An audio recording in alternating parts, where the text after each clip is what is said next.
Welcome to the Albus Podcast, the working man's DIY Brodown, and today is episode 2 of our Artist Spotlight, and we are diving into the wide world of... Alice in Chains. Oh, you damn right. So, if that sounds good, and even if it doesn't, fucking stick around, because it's going to be a good time. First and foremost, though, before we dive into the wonderful world of Lane & Co., how's everybody been the last 7 days? Alex, let's start with you, my friend. How have you been? Just been grinding with school, my dude. It's coming down to the wire here, so. I enjoyed the video that you had to shoot and submit on survival post-apocalypse.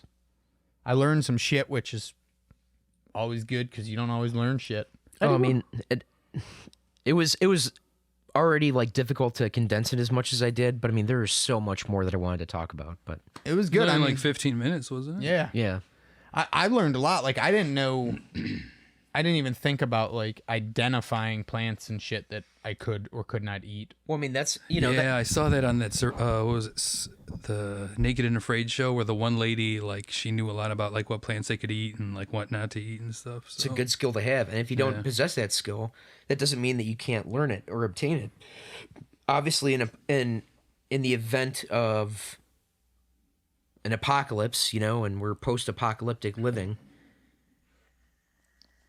In my video, like I said, get those books from the library, bookstores, schools, get that shit, and do your best to be as self-sustainable as possible. I've always just in my head been like, well, if it happens, I prefer to eat vegetarian, so I'm good. Like, I don't need to hunt. I'm good.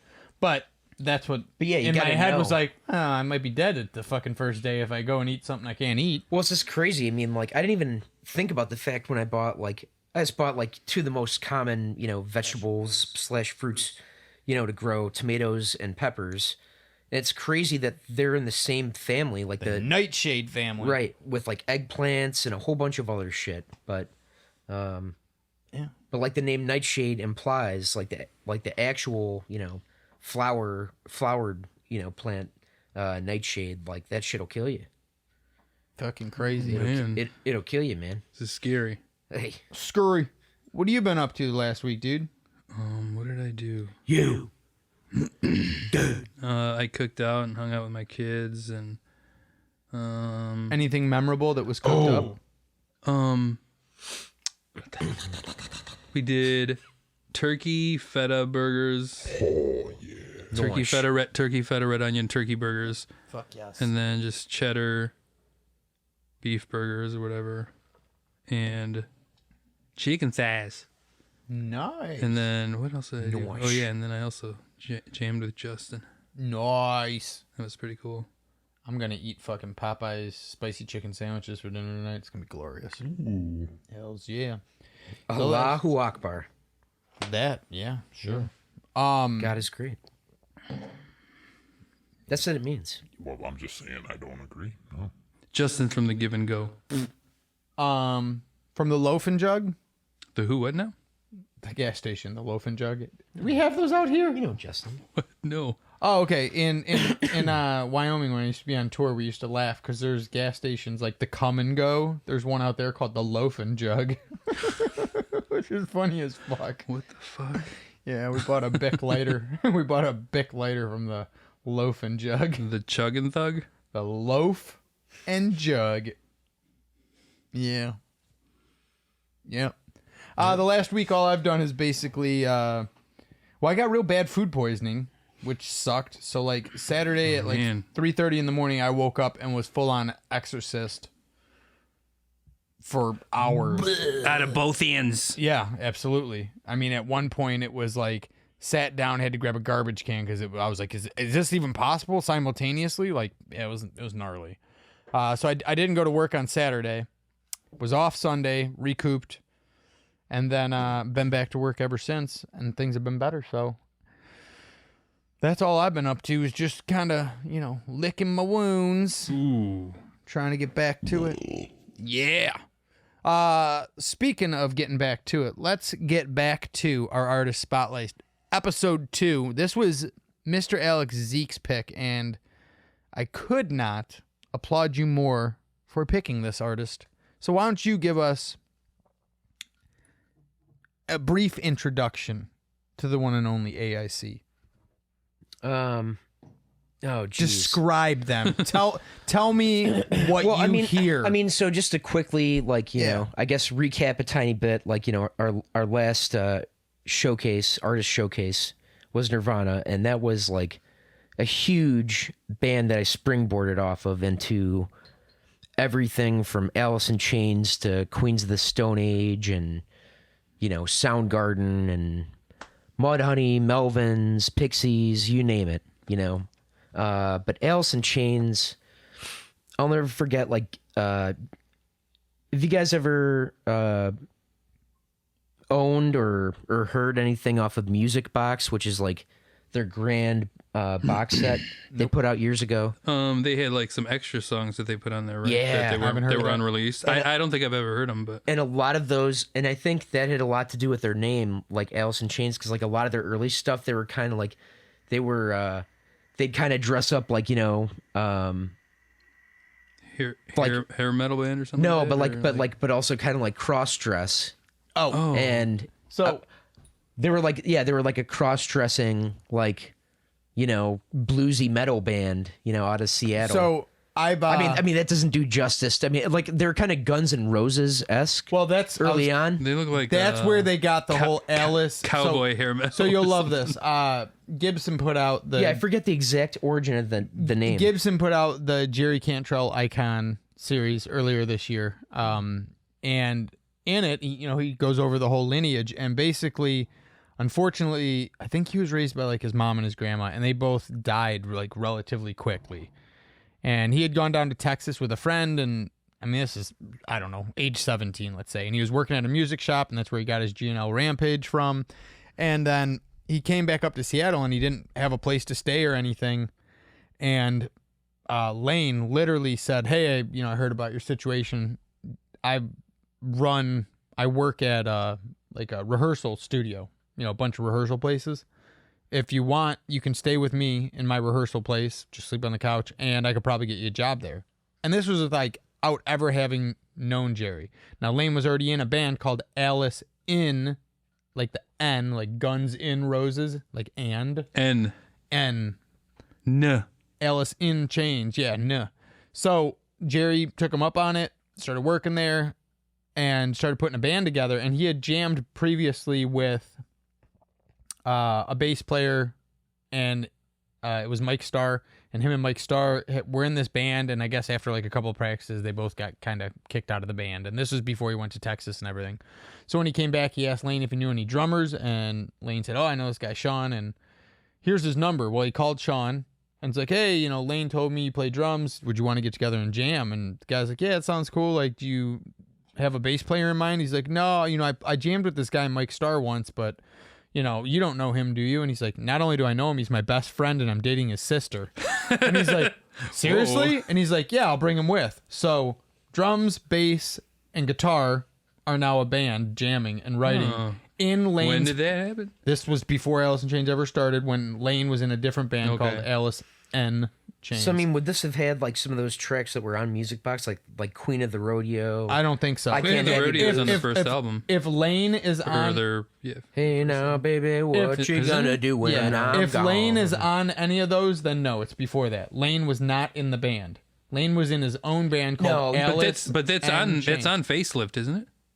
Could be. It's legal to play like less than like 10 seconds of a song, right? Yeah, well, it's not gonna be that fucking loud anyways. And we're not monetized anyway, so who gives a shit? Yeah, that's Lane. That's Lane. Yeah, that's Lane. So no, that's not. So anyways, now, baby, what they were practicing in Lane's practice spot, and Lane's in his own bands, and they're trying to. Jerry keeps saying, "Hey man, Lane, you should come jam with us. You should quit your bands and sing with us." And Lane's like, "Nah, I got my own thing going on and everything." So they went out of their way to like piss Lane off and get him to quit his band by bringing in the worst singers for auditions in his practice spot ever. And they said, like, Jerry was talking about, he's like, the last guy I brought in was like some male stripper that had like fucking bandanas tied all the way down his leg and shit, like fucking Steven Tyler and he was just god awful. And when he left, Lane's like, all right, I can't let you fucking chumps trot out singers like that. I'm in. So that's how like the band actually got their singer. And then it was like, why don't we become Alice in Chains? And now you have your origin story. Wow. Goosh. So to piggyback off what you were saying though, Alice in Chains, I found out, even though they released their first record in 1990, I found out about them after I had found Nirvana. So it's almost like, because I think I found out about him at the same fucking time.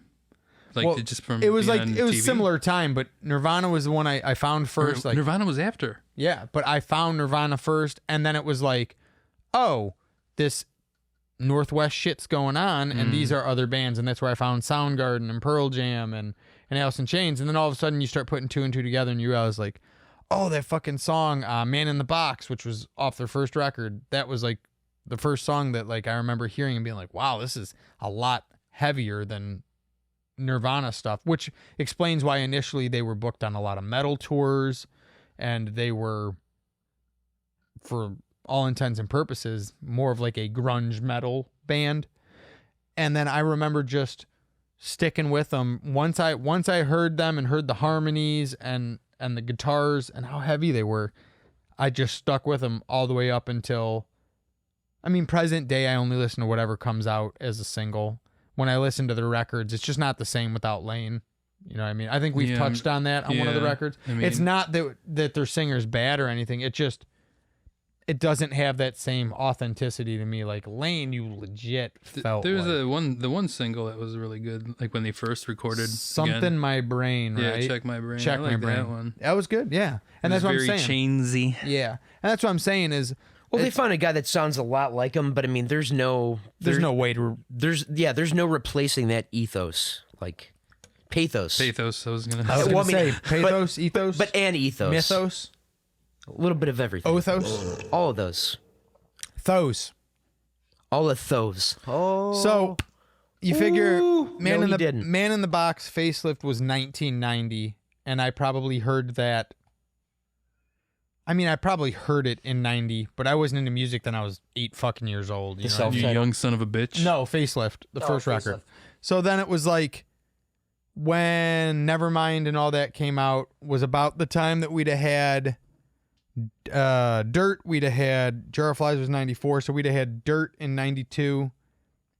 I probably got on and stayed on in 92 when Nirvana came across my radar.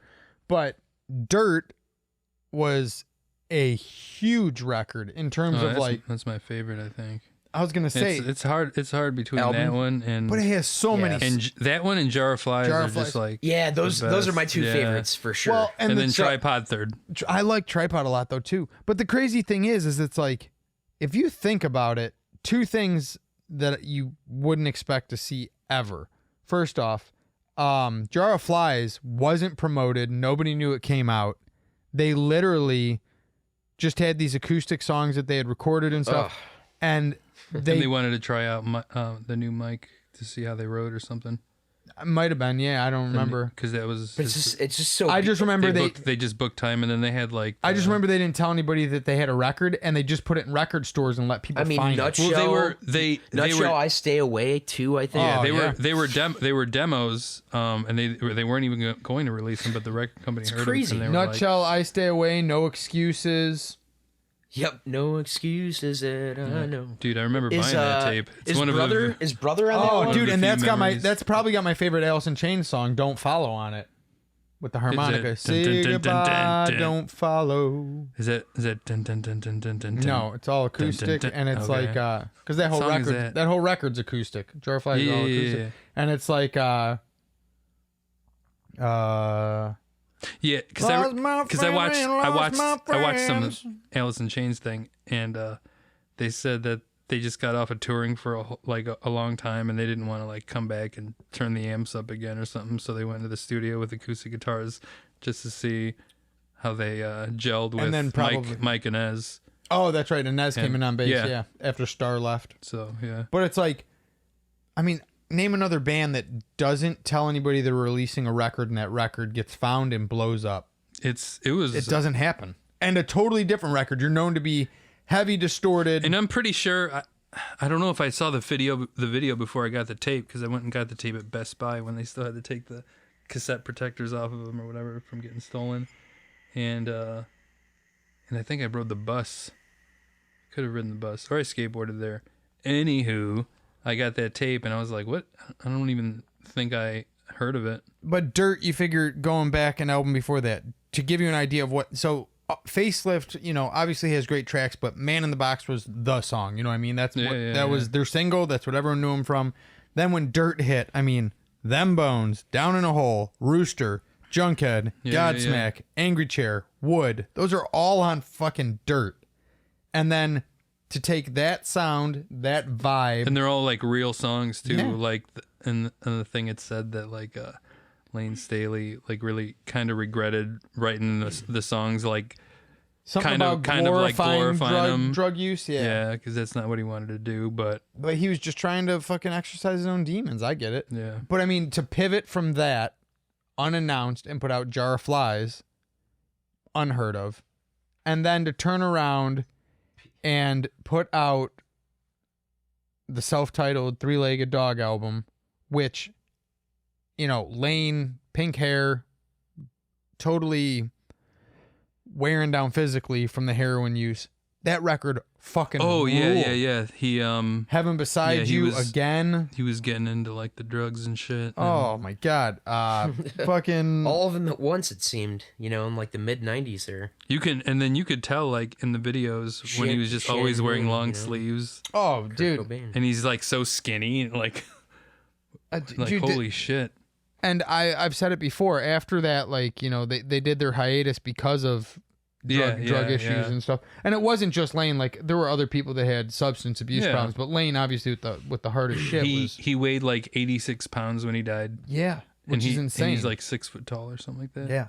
That's fucking crazy. Now, I think wasn't the last thing that he did, wasn't it Mad Season, which was incredible? Unplugged. Oh, Unplugged. That was their Would have last, been the very performance. Which I've said before, the best Unplugged of all time. I've said Nirvana's number 2. Alice in Chains is the greatest. Both Unplugged of them were just know in the midst of. Isn't that crazy? Because that came out in '96 and he died in 2002.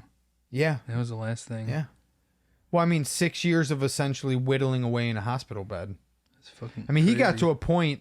From my understanding, he got to a point where what a waste. Even without, you know, like best harmonies, dude. Oh, best. Oh, the two of them. Oh yeah. And if you listen like to the songs that Lane Staley like wrote, like the whole song, those are like some crazy ass weird songs. I mean, it's like a different Alice in Chains a little bit. Is there a better start to a fucking Unplugged than when they come out and they kind of go piece by piece, member by member by member, and they start with Nutshell?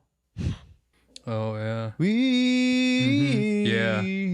Fuck, I gotta watch that. It's been so long, dude. I watched it when it came on. It's perfect. And then I mean they do Brother. I think we gotta cover some Chains. Oh, I would totally. And another little, just so good. Another little tidbit was that. And that Down in a Hole recording might be the best, most emotional. Oh, yeah. Yep. Holy fuck. That Sean Kinney recorded Facelift with a broken hand or something. Did he? Yeah, I think so. That reminds me, big ups. We got to give big ups. Eddie Cantu here recorded our last EP with a fucking kidney stone. Oh, I did not feel good. You slayed it. Dude, my head hurts so bad. I know you did. Dude. But I mean... and then I went to like the following, Monday? The following like day, because we recorded on like a Friday and then we were supposed Saturday. to play. We were supposed to play at the Donut. Yeah, and I was like, I got a kidney stone. Yeah, I mean, I felt major like ups to you. Now that's not a broken hand, but that's arguably as painful or painfuler. I think it's because I eat too much nuts. Oh, nuts for everyone. But the legumes. But I honestly, Alex loves my nuts. Oh yeah. Well, who doesn't? I mean, it's not just him. I'm included in this party. It's a nut party. Nuts. Nutbag. Nuts. I just think that like they're Unplugged, given the circumstances, the magnitude of the performance. And Metallica was there. Oh yeah, they were. So Mike Inez on his bass, he had that. Cause that was just when Friends they got the don't haircuts. let friends get bad haircuts. Yeah, friends don't let friends Get bad haircuts. Get bad. I don't. Yeah, some kind of Because they had just cut all their hair off for load. I can't remember what it Yeah. said, but yeah. They had just cut all their hair off for load. Friends don't let friends get bad Yeah. haircuts. I mean, that performance just. I mean, my friend JJ, who I stayed with when I was out in Anaheim for NAMM, him and I walked into NAMM one of the days, and we literally, you know, I took the lane, he took the Jerry Cantrell, and Jerry Cantrell's dad was in NAMM. was he? I think so. Oh, Vietnam or regular NAMM, or both? You just said NAMM, so Yeah, I meant, you know, the rooster. yeah, not that one. Yeah, no, I'm talking. That's Nam. Oh shit. Okay. No, I'm not NAMM. Vietnam. Nam was hell, bro. Yeah, man. Charlie was But everywhere. Nam Wait, is nom, head. like nom nom. No, I'm sure it is. I'd actually like to go. Nom It's nom. awesome. Yeah. We would walk into Nam though, and Nam. Fuck. Fucking fuck. I'm in your head. In your head. Fuck, you fucked me up. Nam or Nam. So I went to nom. But Oh, man, I'm I at almost NAMM. spit out my fucking white NAMM. claw. yeah, that Nam. happens. We walked in the one Hey. day, and we were just, you know, I would pick Lane, he would take Jerry, and just sing our way, because you have to park a little ways away for free in order to walk into the convention center. And he's a huge Alice in Chains fan, and we just serenaded each other, and it was unfucking real, because it just reminds you how good those harmonies are, that like, as good as the music is, the vocal harmonies stand on their own. Like, you could literally isolate the two vocals and be like, I can listen to this is fucking incredible. Yeah, they were awesome.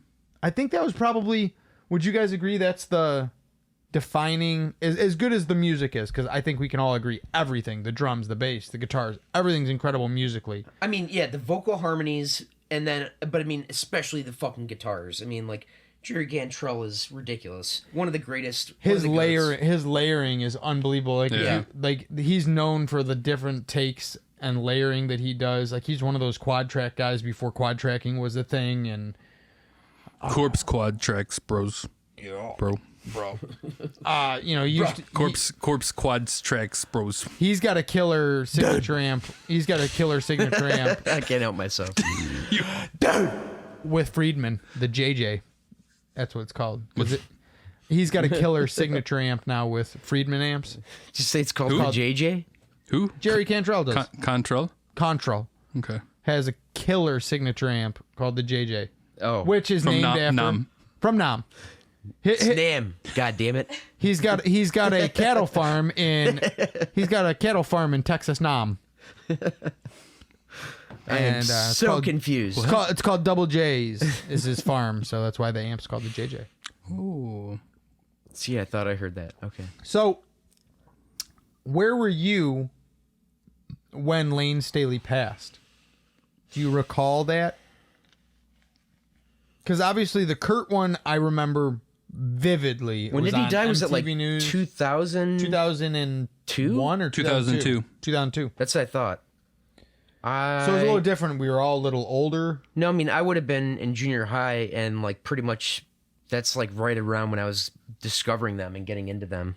I was getting into them a little bit around that time too. Because I mean, A I'm little pretty bit sure. more. I'm pretty sure that's when they like released Music Box, like the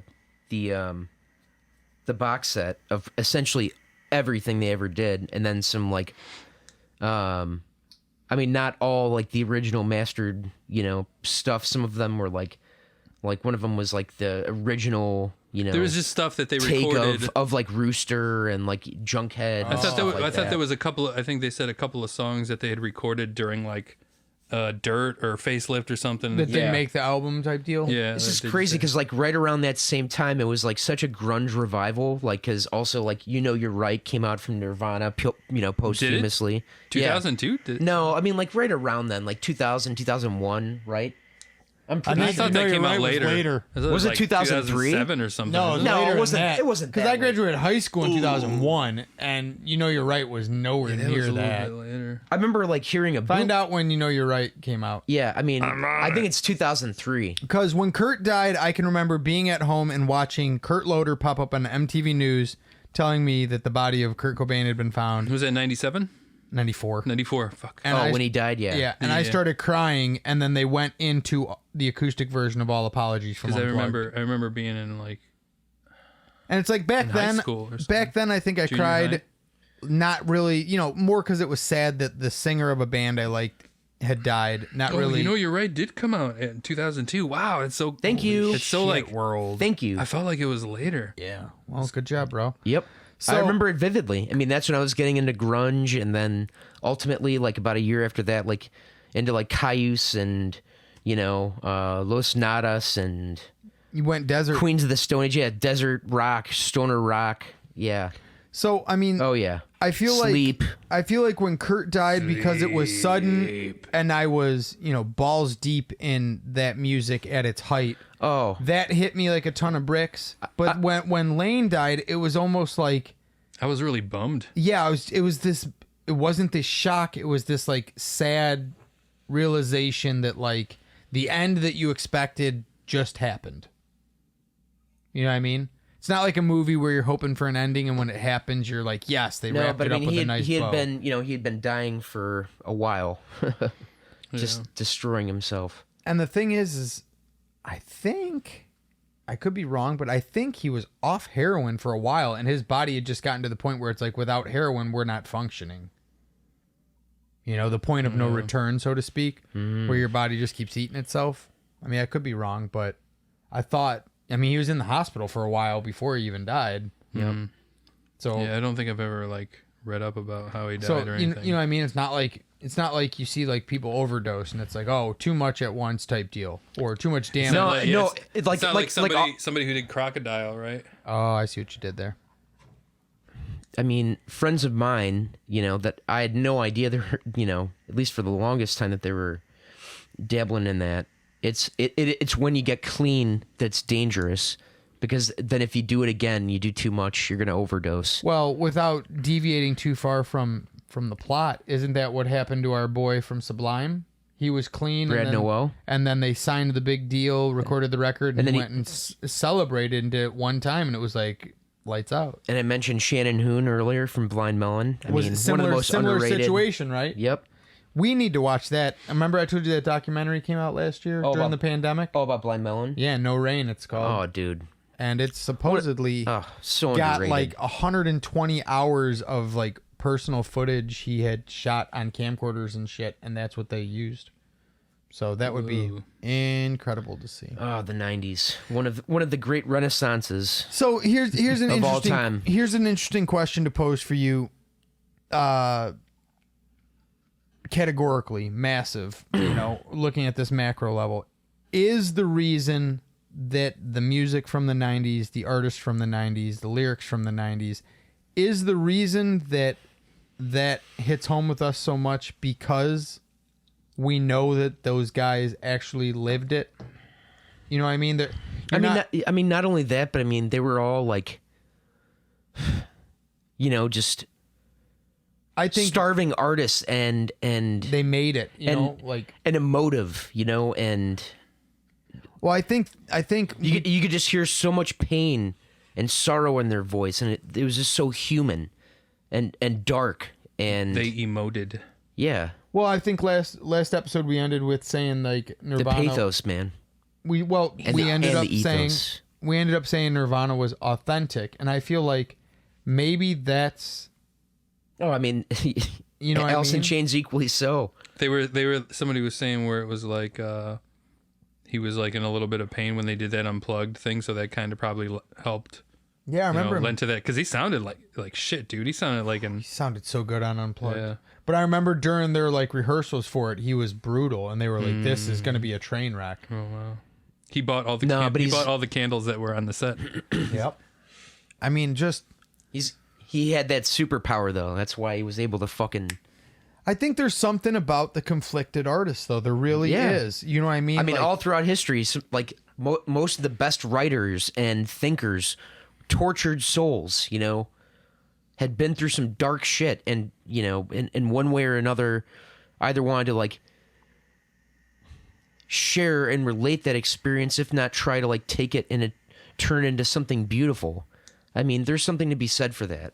well, and I mean, Like, and then you go into like comedy, like, you know, some of the greats, like, and then you look at Robin Williams. I mean, yeah, I mean, I can't even. I'm mental health, That RV movie was so physical good. health. I feel like as somebody that writes lyrics, and I use them as my means of saying what can't be said in your day to day. I feel like the Lane Staleys, the Kurt Cobains of the world, they inspired me to sometimes thinly veiled, sometimes as bluntly as possible say, this is what I'm thinking, this is what I'm feeling, whether it's acceptable or not, whether it's popular or not, whether it's something that everybody else gets or not. This is it. This is me. That was the thing. It was about being real. Yeah, this is me. That whole movement, honestly, because stuff had been so like and I feel like glossed up, and I mean, like, because they were fighting against, you know, hair metal, and you know. well, and that's the thing, is I feel like it wasn't trying to paint this picture of like, life's fucking awesome, bro. We just drink beers and go to the beach and we snag babes and we surf and it's fucking rad. And it's like, Shaka, brah. yeah, and it's like Chakra. It took Chakra, those brah. it took those Hollywood-esque blinders off and said like, well, what's it really like?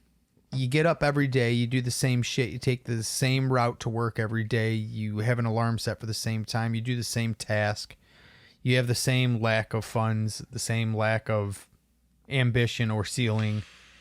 How do you feel about that? And it was a way to say, this fucking sucks, but I still go through with it. You know what I mean? I'm not going to just give up.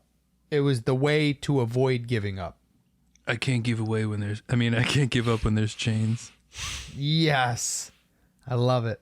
I honestly think that like that whole era of music, Alice in Chains specifically, was one of those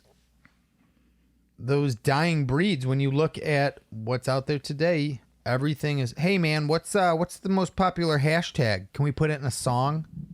Can we take what the cool kids are saying?